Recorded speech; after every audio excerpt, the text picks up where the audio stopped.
name's Julie Shackley, and I'm President and CEO here at Androscoggin Home Care and Hospice. We're an independent, nonprofit, charitable organization that's actually been in the community since 1966. And independent is really a unique aspect in the state of Maine, and that really means that we are one of the last home care and hospice organizations that is not owned or operated by any hospital system. We're also very patient focused, and really here patients come first.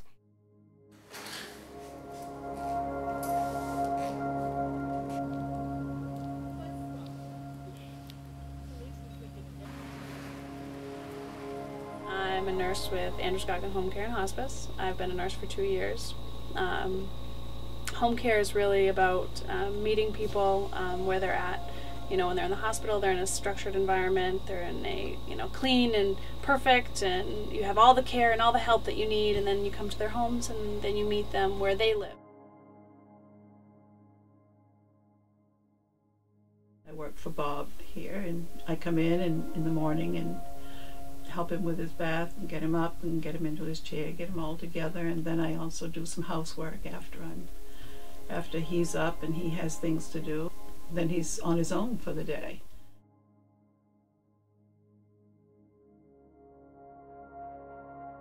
Ron's proven to be extremely motivated because not only has he mastered his transfers safely, and no doubt he's now able to walk in the house by himself with the walker, and I've cleared him to do that at this point.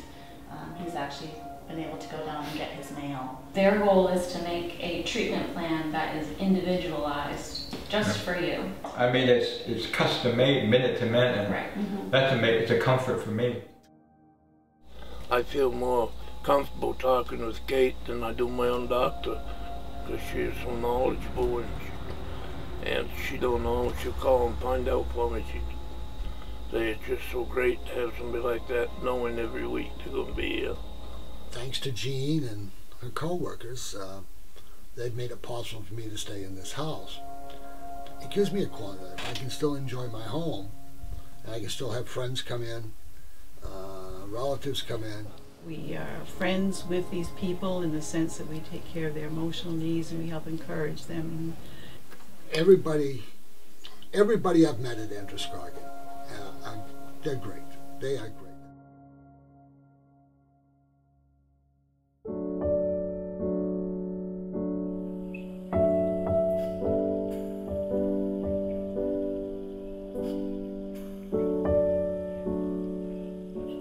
Fred Callahan.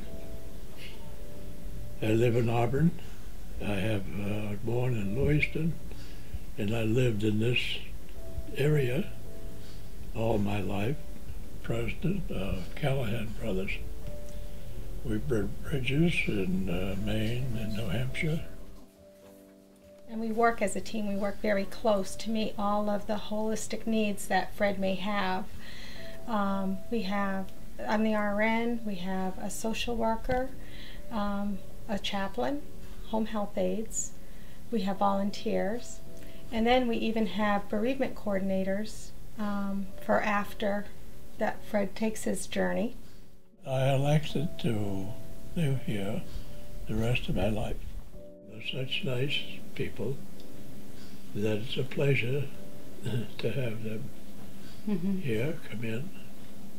I realize just a matter of time, and I'll cross another bridge. There was always a misconception about hospice. People think that hospice is a place to go to die. They think we're here to hasten things, and we're not. We're here to make them comfortable. Hospice is about living. It's not about dying. I can remember Androscoggin Home Care and Hospice being a part of my life for most of my childhood. My mother worked as a nurse for Androscoggin Home Care and Hospice. When I was about 15 years old, I watched her become the patient with Androscoggin Home Care and Hospice, instead of the nurse. And to watch her go through that transition of, for her entire life, taking care of people to being the one taken care of, was really something to be a part of at such a young age. To be able to have my mom in the comfort of our own home that we had lived in for 18 years at that point, and I was 1 year old when I moved into that house and 18 years old when she passed in that house. To be in that house and have my mom in that house during the sickest time of her life was such a blessing, and she was able to stay right where she wanted to be.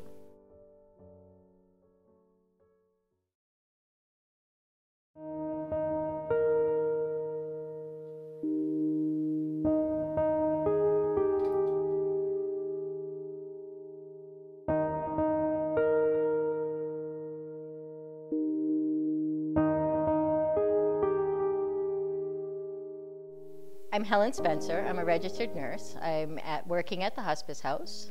It's an inpatient facility for patients who need intensive symptom management of their terminal illness and their problems that they're having. My name is Melissa Johnson. I am a greeter here at the Hospice House. I've been here going on 5 years. I started this because I had a friend who was here and I came to visit, and I was so blown away when I walked in of the atmosphere of the whole place. I love Hospice House. This is Melissa. I deal with the people who are coming in. I also get to see a lot of families, the part you don't expect being here. I see a lot of families gather in the kitchen or gather in the family room around the fireplace, and it's not always sad. There's a lot of laughing because they're together, and I really enjoy that. We just experienced 10 months ago my mom passing, which was a very, very difficult time for us. I was expecting a hospital type situation, cold floors, cold stainless steel floors and walls and tables and beds, and I got here and I found that it was more like a home. And everybody here always made you feel as though you were just a part of the family, and whatever they could do for you, if you wanted food, they'd get it for you. Just a very warm, loving environment. She wanted to make it to Christmas, and we weren't sure if she would make it to Christmas. But hospice care workers here and the nurses and the volunteers made a point to dress her up in a Christmas nightgown with her earrings and her necklace, and they sat her up in a chair, and we brought in a wreath and we decorated the room and put lights on the wreath, and she just beamed all day. We brought in food and presents and the family, and we had our own little Christmas gathering here. When you're at the end of life with a loved one, there is no place else that will care for them, respect them and the family like the Hospice House did.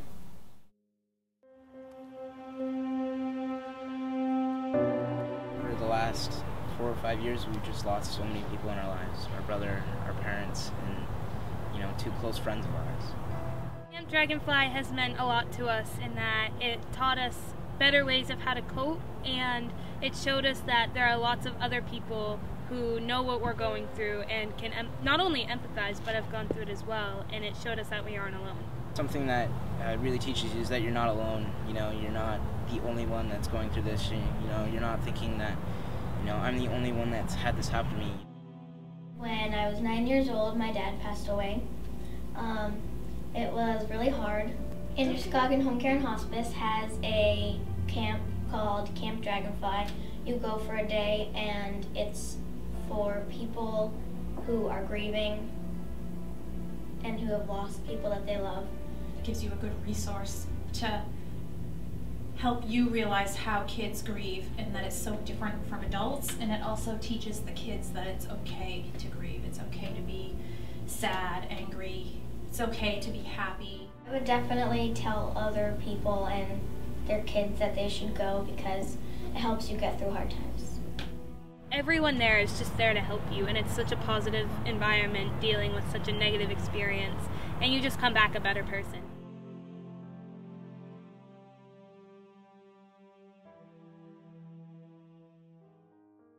My name is Kathy Blargen. I'm the volunteer supervisor here with Androscoggin Home Care and Hospice. Volunteers are not here because they have to be. They're here because they want to help somebody.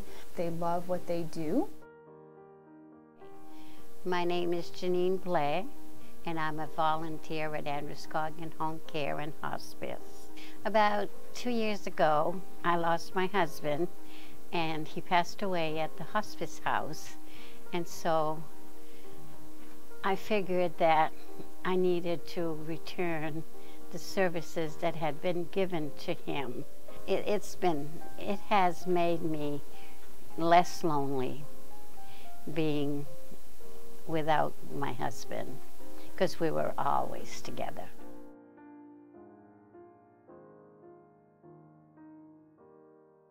My name is Dale Gowell. I've been volunteering for 6 years now.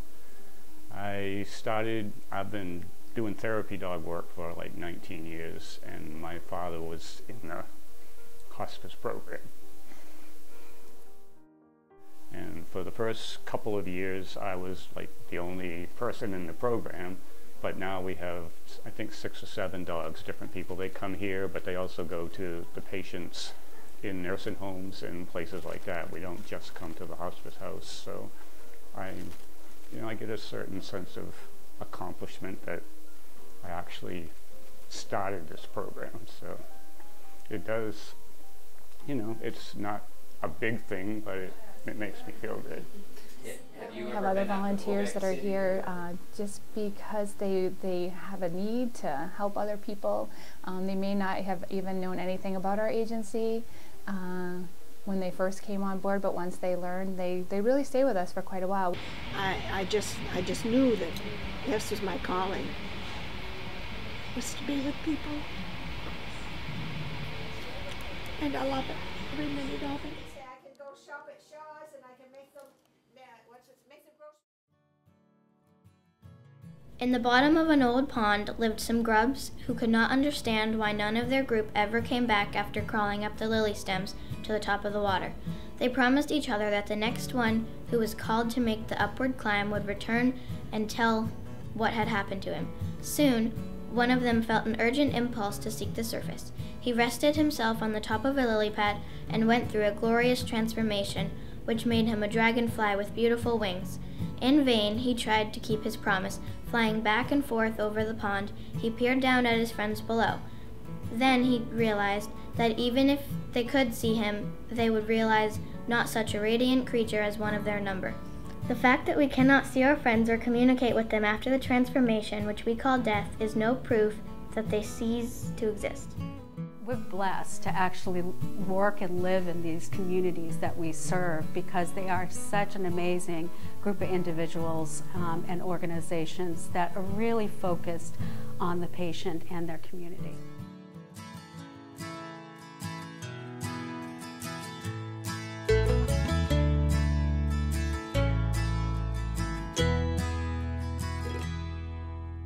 Take this soul, it's all filled up with love, as my life's good work on earth is done. Point me down that road that leads me towards the one where I'll take my place behind the sun.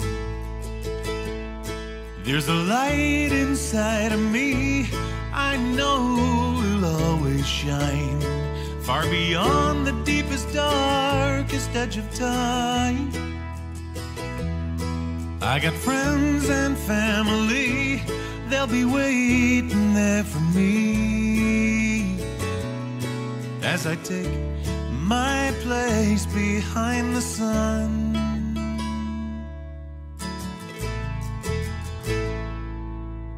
See my star shining in the sky. It's the newest, brightest blinking one. From this view, I can always check on you.